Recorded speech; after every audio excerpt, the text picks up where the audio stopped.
Hello students, in today's class we'll discuss on moment distribution method. So in the previous classes we have in last 4 classes we have discussed regarding slope deflection method and how the slope deflection method is used for the continuous beams with settlements and without settlements of supports and frames with and without shear. So we have discussed the different kinds of problems.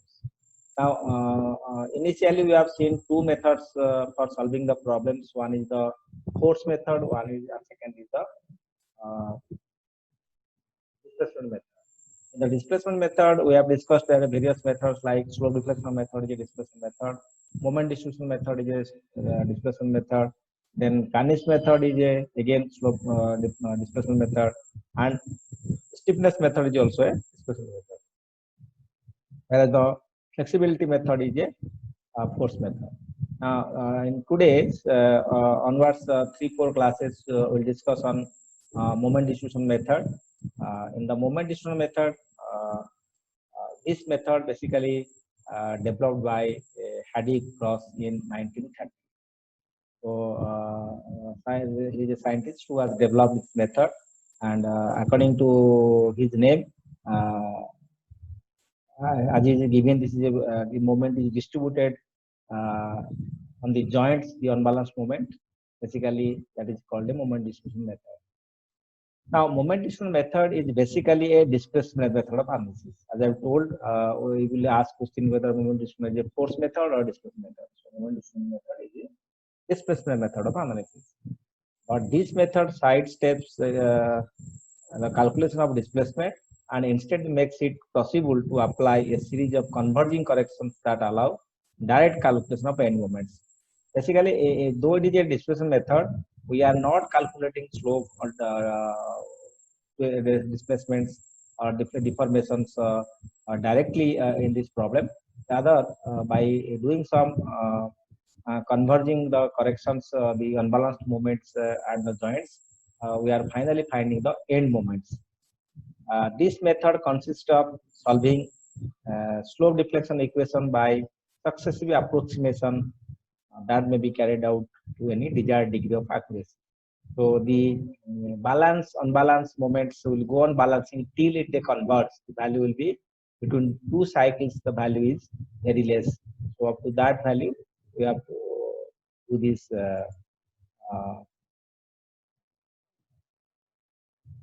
converging of this solution. We go on doing the cycle by cycles till the cycles are between the 2 cycles. We find the results are very close to each other. Suppose 0.35, next value is come 0.33. So it is likely to converge, and we have to stop there. Somewhere you have to stop to find this value. And essentially, the method begins by assuming each joint of a structure is fixed. So each joint of a structure is fixed means we have to take whatever the support condition of this beam or frame. So you have to take each span. Initially, you assume both span is fixed.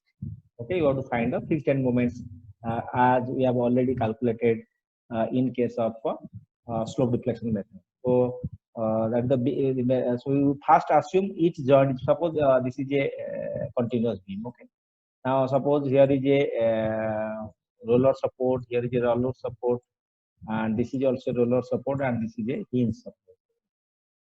The hinge support.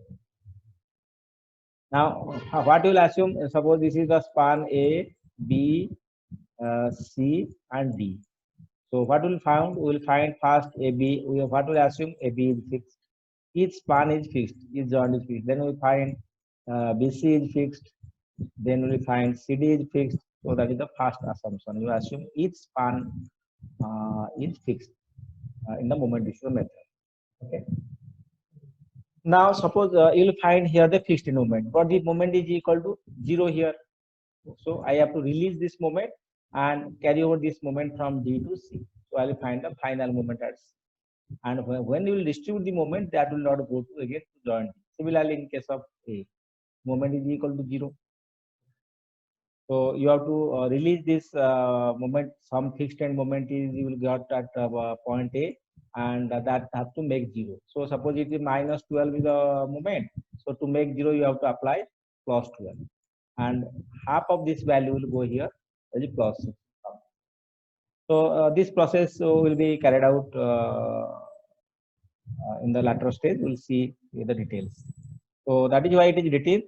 Uh, the method begins by assuming each joint of a structure is fixed. So as I explained, that each whether it is a simply supported or fixed or it is a hinge support, you have to initially assume all these supports are fixed. Each span is fixed. Then by unlocking and locking each joint in succession, the internal moments at joints are distributed and balanced until the joints have rotated to their final or nearby final position. Very important. The internal moments at the joints. So you have some fixed end moments at the joints, and now you make the balance and balancing moments. Now after suppose you are getting here in a joint B, you get minus 12, and here you get plus 35. What is the net moment? So net moment is 35 minus 12 is plus 23. So to balance it, what I will do? I have to apply minus 23. If you are applying minus 23, then some moments will carry over this and some will carry over this. With respect to their distribution factor, they have to distribute it properly. It depends on the stiffness of this I by L ratio of both the span. That we'll discuss later. This method analysis is both repetitive and easy to apply. So you have to go on repeating the process one by over one, that balancing and carry over till it is balanced. That means the in 2 cycles the value comes very close, or it converges. The values are converged. Before explaining the moment distribution method, certain definitions and concepts must be understood. That we'll discuss.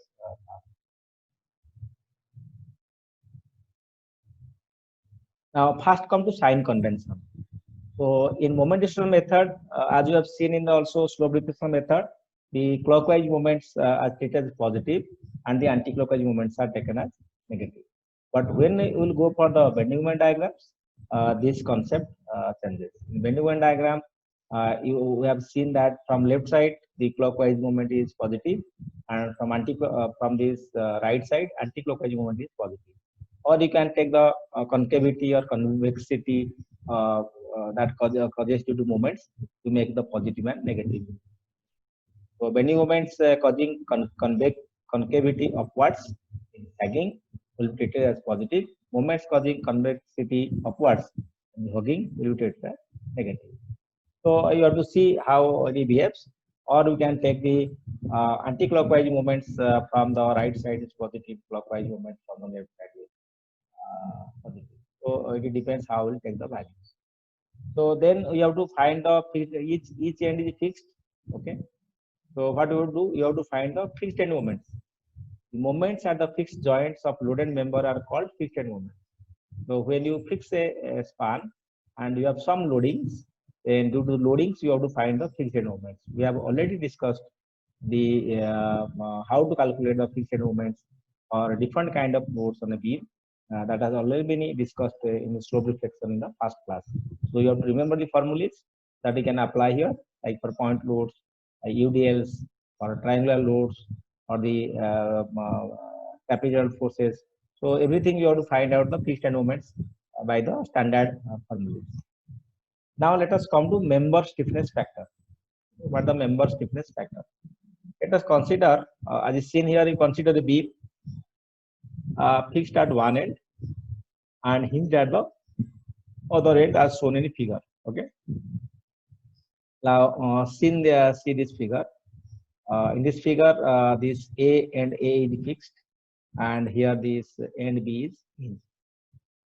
So bending moment at any cross section at a distance x from B.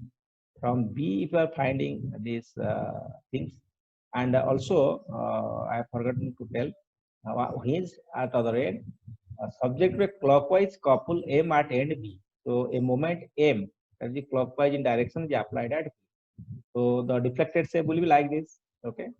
If you are applying the moment, it will go this side. So here this at the fixed end, the deflection is 0. So it will be like this. So this will be your deflection like this. You can get a deflection or like this. Okay, by applying a moment because you are pushing this side, so this will go upward. So and at the fixed end, the deflection 0, so it will get some shape like this way. Now for this, you will analyze what is happening to this structure. That means you have taken a beam where one end is fixed, other end is hinged, and you have applied a moment, clockwise moment at end B, and find what is happening to this case in the beam. Now, bending moment at any section from a distance x from B. So, if you want to write equations, now you take as a distance x from B. Now, what will the equation at distance x be? The moment mx. What will be mx? Okay. Okay. It will be it will find the EI d2I by dx2. Okay. So that is equal to bending moment. M is equal to EI d2I dx2. That we have already found in the curvature equation. Now RB into x. This will give the RB into x will give the anti-clockwise movement. M is the clockwise movement. From this side, bending moment, anti-clockwise is positive. So RB into x is anti-clockwise minus M. That is your bending moment at x, which is written as EI d2I by dx. So this is the moment and curvature relationship. For any moment, you have already seen M is equal to EI d2I by dx. Now, integrate. If you integrate now this, what will find? It will come EI dy by dx. RB into x will be RB x square by 2. Minus M will be minus M into x and plus a constant C1. Okay. Now this is what? This is the dy dx is nothing. That is the slope. So you can find the slope equation here. You can find EI theta. Okay. Now what you find here? So this is the fixed end. Fixed end means slope is equal to 0. So at x is equal to L. At x is equal to L. This dy dx is equal to 0. Now put the condition. Yeah, so you'll find that x is equal to L dy dx 0. What will happen? Then 0 RB L square by 2 minus ML plus C1. So you'll find the constant. Find some constant. So now see what we'll find out. Now C1 will come ML minus RBL square by 2. So this will find the value. So now what the equation? In place of C1, put right the value of C1 that we have obtained by the boundary conditions. So EI dy by dx minus mx. Okay, EI dy dx is equal to RBX square minus mx plus C1. So C1 is ML minus RBL square by 2. Now this is the equation for slope. So if you are interested to find slope at any point from the end B, you put the value of x is equal to L by 2, x is equal to 0.75 L, x is equal to 0.L, x is equal to 0.1 L. So if you at any distance from this end B, you will able to find out the slope by putting the value of x. And x is measured from the end B. They are measuring x from end B. It is very clear that x we have taken from this. Now, if you again integrate it, you will find the deflection. So you find the slope and come to deflection. You can now integrate this equation number 1. It will find EIY is RB XQ by 6. X square means XQ by 3 integration, and MX x becomes x square by 2. Then ML into RBL square is a constant into x plus C2. So C2 is here another constant. So how to evaluate C2? To evaluate C2, you can again put at x is equal to L, this y is equal to 0. For deflection at the end A, it is a fixed support. So both slope and deflection is equal to 0. So now put x is equal to L, you will find out the solution for C2. So now putting, or you can also find x is equal to 0, y is equal to 0 also. The deflection is also 0 at x is equal to 0. So that will be more easy. So either you can find out Now putting x is equal to 0, so all the terms becomes 0 now here. So C2 becomes 0. Right? If you put at x is equal to 0, it is 0, you can find out this value is equal to 0. So, or you put x is equal to L, also you can find this value becomes 0. Your C2 value can be obtained. So it is better to put x is equal to 0, so everything C2 becomes 0. Now if C2 is equal to 0, then what is EY? And that value remains there. So this RB x3 by 6, and up to this value will remain as your equation for the reflection. EIY is equal to RB x3 by 6 minus mx square by 2 plus ml minus RBL square by 2 into x. Right? So we got this equation number 1, which where we can found this your slope, and here by using this equation you can find out deflection at any point or any section in the beam, and x being measured from the end B. That you should confirm x value. Now, if you interested, you can put x is equal to L. You'll find out this value comes out to be 0. Okay. Now, y is equal to 0 at x is equal to L at the value. Using at x is equal to L, y is equal to 0 in equation 2. You can put now here, here RB is not known. So to find the value of RB, what you can say, at x is equal to L, RB LQ by 6, ML square by 2 plus ML minus RB L square by 2 into L is equal to 0.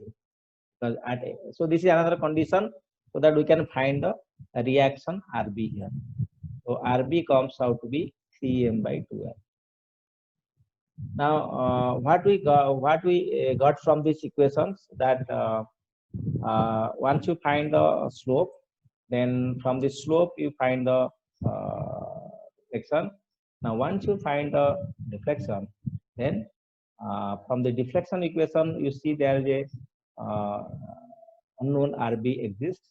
So to find the RB, we have another boundary condition given, that at x is equal to L, at y is equal to 0. So by putting that, we can find the value of RB. So now you find the value of RB. Now you can find the value of RA. It's easy, because if you see this problem, what is given here? This is A, this is B, okay, and here there is a moment, M is applied clockwise. If I find the value of RB is equal to 3m by 2L, so now I can find this. So this will equal and opposite, because there is no other force applied, and I can also find now the moment at this here, at this joint A.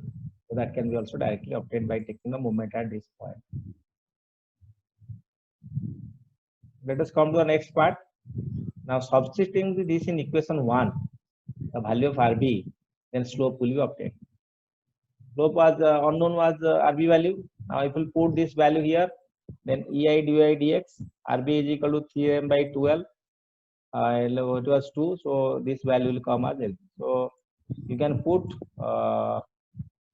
here. So if you want to find the slope at B, you can put x is equal to 0, because dy dx is nothing the slope at any section. So if you want the slope at B, what is the slope at, because slope at here is 0 at A0. So what is the slope at B? To find the slope at B, at the value of theta, to put in this equation the slope deflection, the slope equation, to put the value at x is equal to 0. We are measuring x from here. Okay, you are taken x from here. So at x is equal to 0, what is the value? The value comes out to be ml by 4. So EI theta b ml by 4. So m is equal to 4 EIL theta b. Okay. Now we got the point that if you will put a moment, clockwise movement m, so that is equivalent to 4 EIL into theta b. So where 4 EIL, you can take the thickness or relative stiffness of the. Now let us go for the next. Now, the torque in the bracket, that 4EI by L, for far end fixed, is referred to as a stiffness factor at B and can be defined as moment M required to rotate end B of the beam theta B is equal to 1 radian. So what does it mean? Now this 4EI by L is called the stiffness of the beam. What is the meaning of stiffness of beam? That means to find what is the moment required to rotate the beam by providing theta B is equal to 1 radian. So if I will provide a rotation of 1 radian at the end B, then what is the moment produced at this? So I can write M is equal to K into theta. K into theta. So if theta is equal to 1, then M is equal to K. Theta is equal, M is equal to K. So K is the stiffness factor at B. So that is 4EI by L. So it is for what condition? That if one end is fixed and you are applying a moment here at this end, then you will find this value. R end fixed and this end hinged. So if you apply a moment M, so you will find out this stiffness is equal to 4EI by L. Now, come to the second case. Now, if the freely supported beam, so far end is hinged down. The same problem we have discussed in the above. Now, the same case, what we have discussed here, we have discussed, you can see what we have discussed, that this end is fixed and this end is hinged. If the far end is fixed, then the stiffness of the member is 4EI by L, that is the moment for unit rotation. So, applying a moment M here, M by theta will give the stiffness 4EI by L. Now we have what we will see in the second case. Instead of the end is fixed, now we'll put the end is hinged. And let's see. Come to the this case. Consider freely supported beam as shown in figure, subject to a clockwise couple M at B. Now we'll put a clockwise moment M at B, and here it is a simple supported. Now you will find this go like this way. Theta B. Theta B, the slope will go like this way, and here also there will be slope. So now if you put the sigma MB is equal to 0, sigma MB is equal to 0, what the value of RA? RA into L plus M is equal to 0. So RA is equal to minus M by L, or the RA was taken upward, now RA will be downward. So try to understand. So this is the beam. If I apply the reaction RA here, and there is a moment at this point, clockwise M at the point B. What is the value of RA? RA into L. How the moment gives? RA into L gives again the same clockwise direction. So RA into L plus M is equal to 0, or RA is equal to minus M by L. So I have taken RA positive upward. Okay. Now what will happen? Actually, the reaction will be downward. If this is downward, this must be upward. Balance this couple. So RA comes out to be M by L downward. Okay. Now if you write the moment, you take the again you take your distance x from here. Distance x from. So if this is the condition of x section, distance x from B, what is the equation for bending moment? Again, EI d2 by dx2 is equal to L by x, because if it is ML by ML, this is M by L downward, and here the reaction will be M by L upward. Getting my point? Now we can see now here.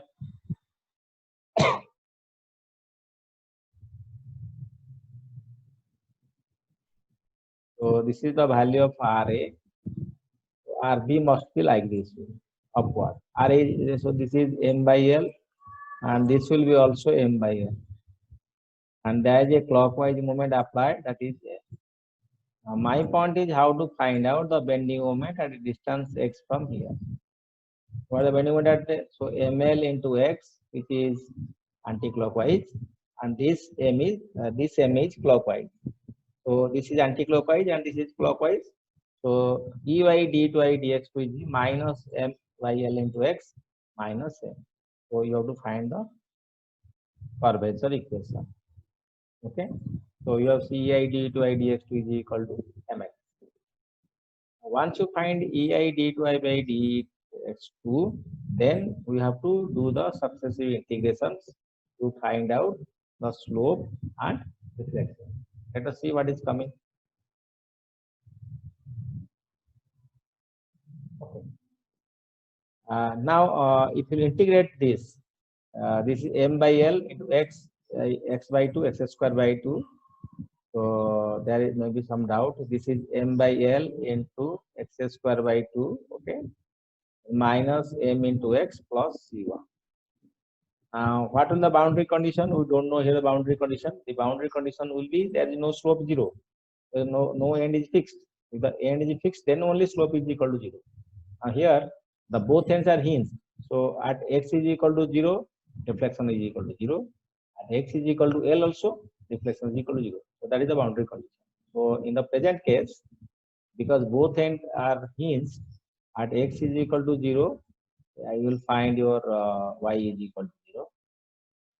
Reflection. Also at x is equal to L, also y is equal to 0. So these are the boundary conditions that we can impose the equation. So what we will do now, find out the, again you have to integrate this, then m by l into this is x cube by 6, because x square by 2, so x square is x cube by 3, so it becomes x cube by 6 minus mx, so it becomes m x square by 2 or c1x plus c. Now put at x is equal to 0, y is equal to 0. If we put x is equal to 0, all the terms c1x, mx square by 2 0 and ey 0, so c2 becomes 0. So c2 becomes 0. Now if c2 0, then what is the eiy? Now you'll find if c2 is equal to 0, here eiy will be the m by l x cube by 6, then minus m x square by 2, okay, plus.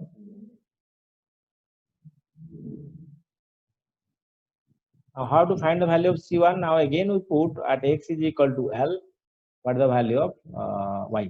At x is equal to l, y is equal to 0. So what will find? So this becomes 0. So this becomes L cube. So it will cancel m L square by 6 minus m L square by 2, right? Plus C1 into L is equal to 0. What is C1? You come to this side, m L square by 2 minus m by L square by 6.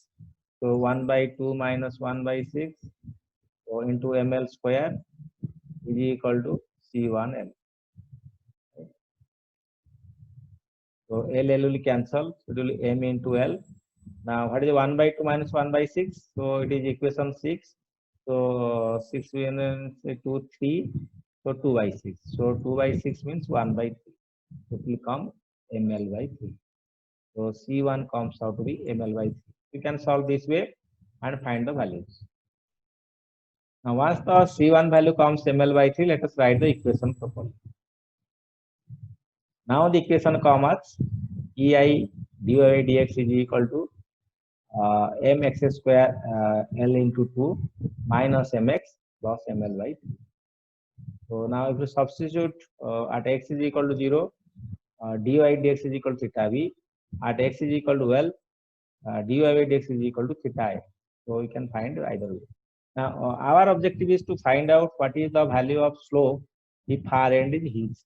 In the previous case, we had seen if the far end is fixed, the member stiffness is equal to 4 by L by applying a clockwise moment at end B.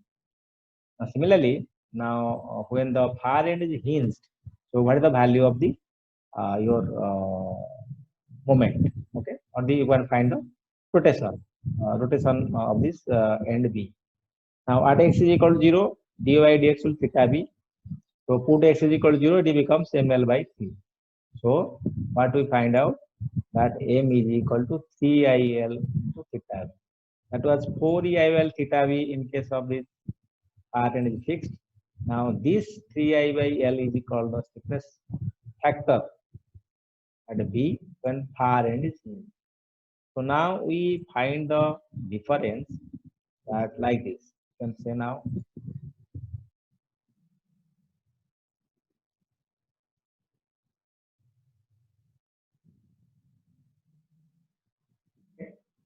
Rn is fixed and we have applied a moment N. Second case, what is this?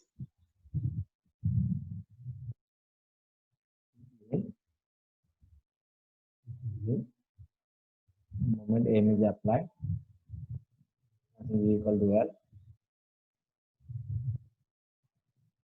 AB.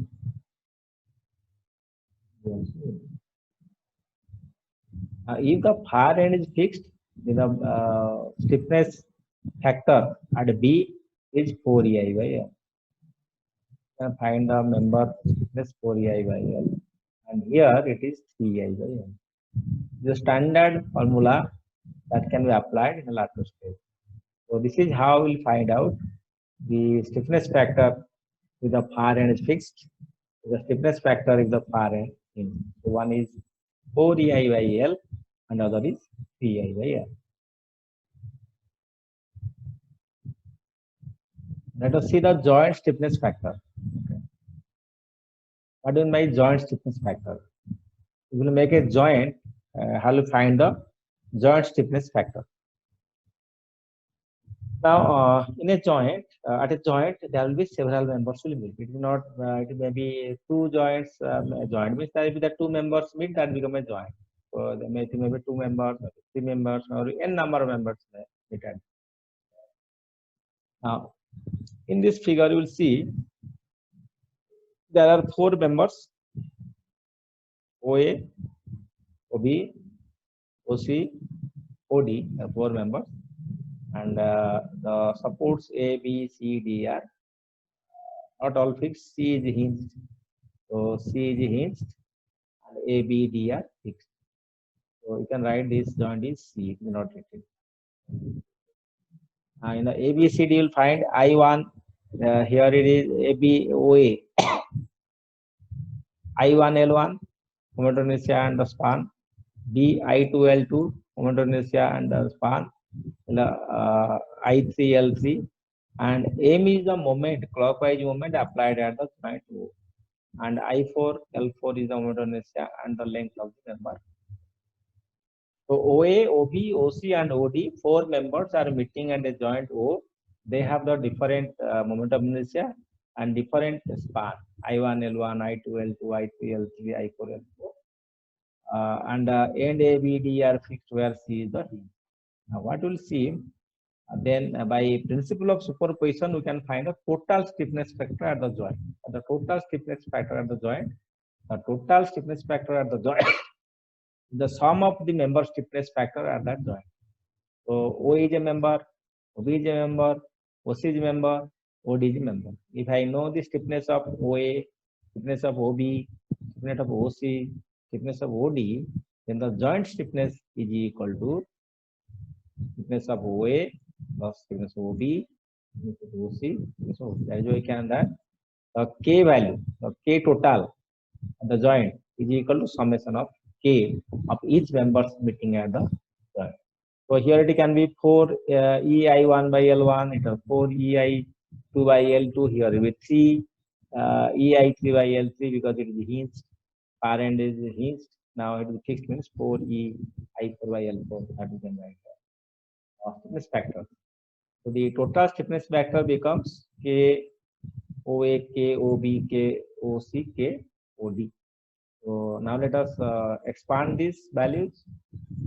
I will find. Okay, so now it's the joint stiffness factor. Now, what is the distribution factor? Now, if a moment M is applied at to a rigid joint O, as we have seen in the last year, the moment is applied at rigid joint O, as shown in figure. the connecting members will each supply a portion of the resisting moment necessary to satisfy the moment equilibrium at the joint. Now, this moment will be distributed among these four members, which will depend on their stiffness.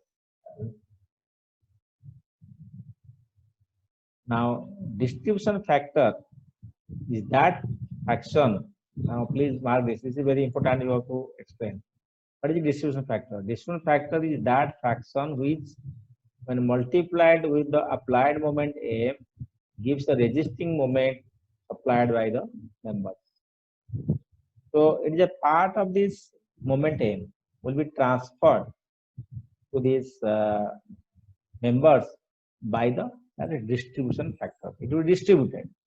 So you are applying a moment M.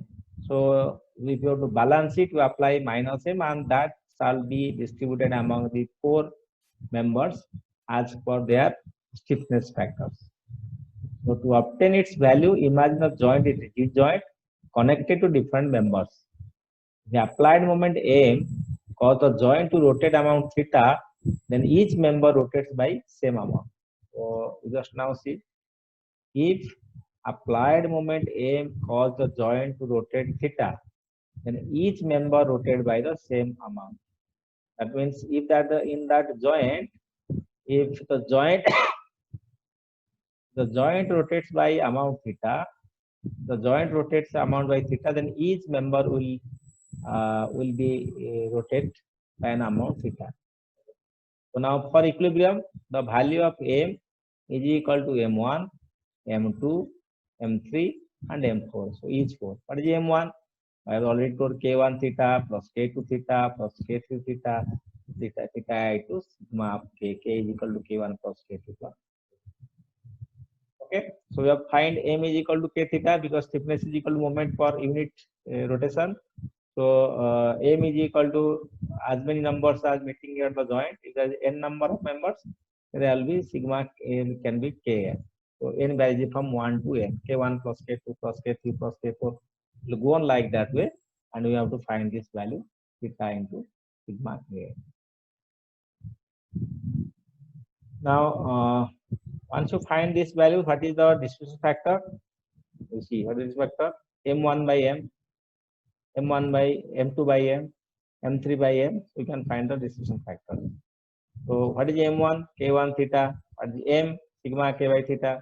So K1 by K sigma K is the distribution factor. What does that mean? So at a joint, you find the stiffness of this member,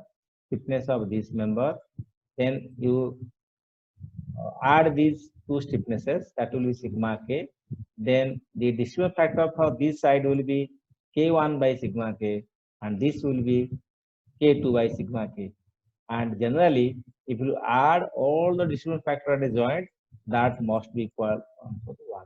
So you should very remember that distribution factor of all the members meeting at a joint, if you will be added, that always will equal to 1.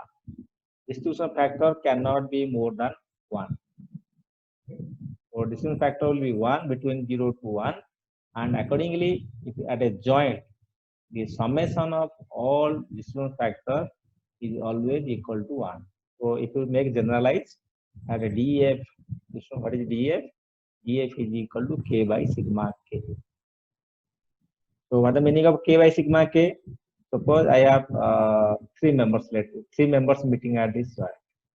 If I know this member stiffness is K1, member stiffness of this is K2, member stiffness is this is K3, then I will find sigma K. That is, what is the member stiffness of this member K1? That will be K1 by sigma K, where sigma K is equal to K1 plus K2 plus K3. Okay, now clear? We will find K2 for this member. What is the value of distribution factor? Distribution factor K2 by sigma K. Now for this K3 by sigma K. So in this similar manner, we can find this distribution factor each member. So for finding distribution factor, what we'll do? You first find out the stiffness factor of each member. Okay? Stiffness factor of each member. If far end is fixed, it is equal to 4EI by L. If far end is hinged, it is PI by L. So calculate the individual members stiffness, then come to the joint. In the joint, you see what are the members meeting and what is their stiffness value. Then add all the stiffness values, that is sigma k. Then stiffness of a particular member divided by the total stiffness, that will give the distribution factor for that member at that joint. So I think this is a very clear concept to find out the distribution factor. Now let us go to the member relative stiffness factor. What do we mean by member relative stiffness factor? Now, in majority of the cases, continuous beams and frames will be made from the same material so that modulus of elasticity E will be same for all the members. It is obvious. If you are making a structure of a frame or a beam or a continuous beam, they are the same material. Either it is made of concrete, or it is made of steel, or it is made of timber, it is made of aluminum. So the value of Young's modulus for the material will remain same for all the members. The only thing, the I value will change, which depends on the geometry of the section. You know moment of inertia? The member is a square, member is a circular, member is a rectangular, member is a trapezoidal, member is a I section, member is a T section, tunnel section. So for different sections, the moment inertia will vary, but Young's modulus will remain same. It will be easier to determine the member stiffness factor by using the term 4E and 3. So the relative term we can find out, that is I by L. So the equations 4 and 5, they will be called as relative stiffness factor. So the far end is fixed, it is I by L, or the far end hinged, it is 3 by 4 I by L. So we will find the relative stiffness. So for the far end, this is 4EI by L by, basically what is the relative stiffness. So the stiffness of the member by 4EI by L. So you will find 4EI by L, 4EI by L by 4E, you will find it comes I by L. So it depends only on I by L. So if we take the I by L value, we will find out this comes out with relative stiffness is I by L. And here for far end hinge, it is 3I by 4L. So these are the relative stiffness of the members, that we can find out the member relative stiffnesses. Now let us come to the important factor, that is the carryover factor. How to calculate the carryover factor? Now consider this beam, you are applying moment M, and here is theta we have discussed, and we have also find out the M is equal to 4EIL theta A, and RB is equal to 3M by 2L. These things we have already found out in the previous sections that we have discussed this thing. Now bending moment at A. Bending moment at A means the EI D2I dx2 at x is equal to L. So put in the equations that we have derived earlier. So it comes out to M by 2. Now you can see this. If you are interested now, you see here. That is EI by D2I dx2 RB into x minus M. What is RB? RB into x minus M, what the value of RB? 3M by 12. If you put here 3M by 12, what is the value is coming? Let us you explain.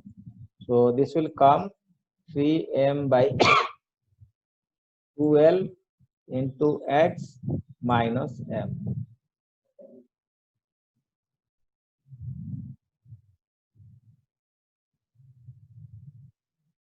Now, if you put x is equal to L, what happens? At x is equal to L, what is the value of moment now? So this is the moment at x is equal to L. So this will be 3 by 2 M by L into L. So LL cancel minus M. 3 by 2 minus M comes M by 2. So that means if you are applying moment M, then half of the moment will carry over here with the same sign convention as applied here. If the moment is clockwise here, So half will carry over, that is the plus. If it is anti-clockwise here, this moment will carry over anti-clockwise. We should understand this.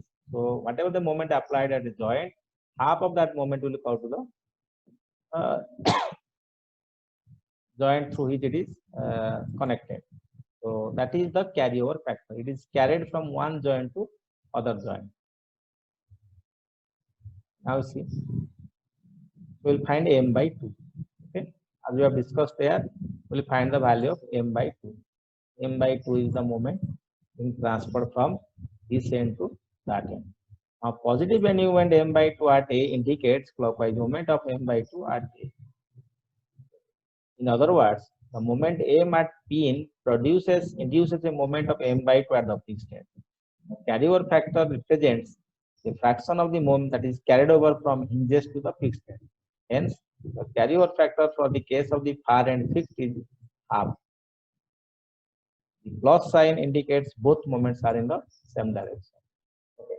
So that is the physical meaning of things, that if you are applying a clockwise moment at this one end and the other end is fixed, then the half of the moments will carry over to the fixed end and with the same sign. That means if the m is clockwise, the m by 2 the carryover factor on the other side. So half is the basically the carryover. Half will come to this side at the carryover. One end fixed, the other end hinge. If we are applying a moment at the hinge at m, half will carry to this side, and the sign convention will remain same. So if m is positive, here it will be also positive. If m is negative here, then m will be negative. That means clockwise movement will transport the clockwise movement to other side. Anti-clockwise movement, half of that will be also anti-clockwise in the other end. So this is how the movement will be carried over from one end to the other end.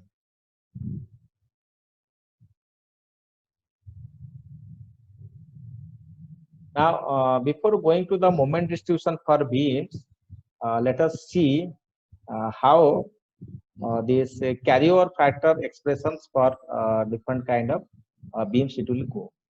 So you can also make another kind of things that you can find out the value of carryover factor. So before going to the moment distribution method details for the beams, let us check the carryover factor expressions for stiffness, how it is being derived. That is the one method you see, that by putting the equation directly at x is equal to L, we find the EI d2 by dx, that the moment is m here, what is the moment at the other end to the far end fixed. But in the other sense, you can also find out the carryover factor as we have seen m dash by f. Now you can the carryover factor is CO. Carryover factor is equal to m dash by f, the moment transport by the total moment. M dash moment at this member by the total in the joint. Now, if I'll draw a figure, I can show you that this is the fixed end, and here is the moment is m dash, which is carried over here, and here the moment is applied is here m. Is applied here. Right. Now we can see this m dash is equal to applied here m. If it will like this, then what will be the slope deflection? It will be deflection like this. Here this amount will be theta a. At this joint, this value is equal to theta a. Now, if you want to solve this problem, for the stiffness of AB, you are applying M. What is the stiffness of AB? The stiffness value of AB will be equal to M by theta A. Right? M by theta A will be the stiffness value. What we can do, we can put here the value M here, okay, and you can find this theta A and theta dash. If you take this roller joint here, also a roller here hinge joint. So now if you take the slope deflection will be like this. So let it be theta A1, and this will be theta B dash B1. Okay. Now if you are applying a moment here M, Now if we draw the conjugate beam, the m by a diagram, the moment m is here and here it is 0, right? If you draw the m by a diagram like this, and here it will be Ra and it will be Rb, Ra and Rb, right? And this value is m by ei. M by ei is the value here. Now, if you find theta A1, what is theta A1? Theta A1 is the shear force at end A. What is the shear force here? Calculate the value of Ra. Ra will be, this is a triangular load. So, 1/3 will come to, 2/3 will come to this side, 1/3 will come to this side. So, we can find out from this figure Ra dash is equal to your theta A1, and which is equal to 2 by 3 and half of into L into m by ei. M by ei. So this comes out to be ml by 3. Okay, this comes out to be ml by 3. Now, if we take these values, what we'll find out? Similarly, you can find the value of theta b1. Theta b1 will be 1/3 of this value. This is 2/3. This will be 1/3 of 2 by 3. Now it will be 1 by 3. So 1 by 3 means it will be 1 by 6 ml by ei. Okay. Now, if we'll, so this we find this theta A1, theta B1. Similarly, let us consider the basic determinant structures and subjected to m dash. Here apply m here. Now we apply m dash here. If we find m dash, what we find out? Now let us move further. We can share this whiteboard here. Now here if you come, what is the value here? If you find this value is applied here, this is the slope here.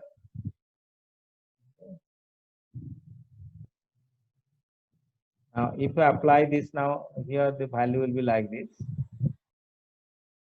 We apply here m dash. M dash we apply. So now it is B, this is A, and this is theta A2. We have found theta A1. Now this is theta A2. This is theta B2. Okay. Theta B2. I will draw this conjugate beam. What will happen? Here this is m dash by ei. Okay. This will be m dash by ei. This is the load acting here. Okay. So we can find out the value of now Ra dash and Rb dash. And here the theta A2 will be equal to your Ra double dash. So let it be Ra double dash. This is Rb double dash. Okay. You can find out theta A2 will be Ra dash. That is 1/3 of the total load. So 1/3 of half m dash by ei into L. Okay. So this comes out to 1 by 6 m dash by ei into L. Similarly, we will find Rb2 or Rb double dash. This will be half or 2/3 of that. So 2/3 means it will be 1/3 of m dash L by ei. Okay. Now for consistency, what should be theta B1 should be equal to theta B2. Okay. Theta B1 should be equal to theta B2. And what is theta B2 we have obtained? That is 1 by 3. Okay. What is theta B1 we have obtained? 1 by 6. So for consistency, theta B1 must be equal to theta B2. So first case and second case must be same. So we'll compare this. This was your ml by 6ei. Now this comes out to be m dash L by 3ei. Now what is m dash? M relationship, you will got everything. So this is implies your m dash is equal to m by 2. That means if you are applying m here, m by 2 come here. So this is also you can prove by applying your method like this. Okay, so this can be obtained. and we can find all these values from here. Now we'll go to our sections like this. Okay.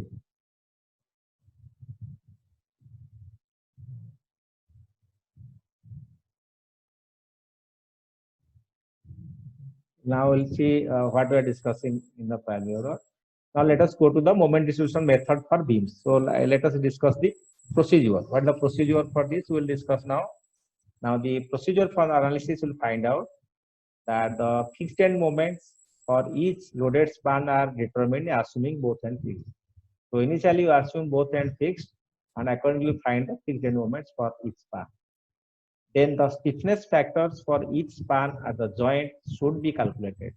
So calculate the stiffness factor, 4EI by L, 3I by L, whatever the conditions given, you calculate the things.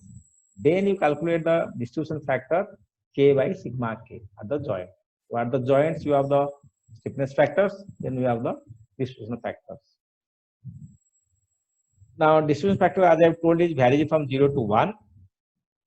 And for fixed end it is equal to 0, and for this an end pin or roller support is equal to 1. And at a joint, if you combine all these distribution factors, that must be equal to 1. Now moment distribution process assume that all joints at which the moments in the connecting spans must be determined are initially log. Now everything are fixed and this is log. Then determine the moment that is needed to put the joint in equilibrium. To release or unlock the joints and distribute the counterbalancing moments into connecting span at each joint using distribution factor. So suppose, as I have told, if you have a simply supported beam, so it you have taken assume what is simply supported, so the moments must be equal to 0. So if it is a plus moment you have obtained, apply a minus, and half of that will carry over to the next joint. So that is the meaning. So carry these moments in each span over its other end by multiplying each moment by a carryover factor. By repeating these cycles of locking and unlocking the joints, it will be found that moment connection will diminish, and since the beam tends to achieve its final deflected shape. When a small enough value for correction is obtained, the process of cycling should be stopped when the carryover only to the end supports. Each column of fixed end moments, distributed moments, and carryover moments should then be added to get the final moments at the joint. So we'll see the process through the problems. While we'll solving the problems, we'll find the process how you calculate the fixed end moments, then balance the each joint.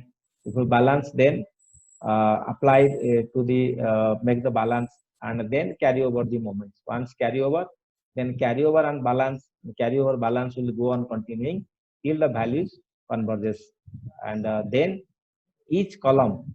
In each column, you add all the moments that you have got, and that will give the final moments. Once you find the final moments, then superimpose the support moment diagram over free bending moment diagram to find out the final bending moment diagram, as we have already done for the slope deflection method. So with this, this is the theoretical background for this moment distribution method. And with this, we'll stop this class of the introduction to moment distribution method. The next class, we'll go for some problems for beams.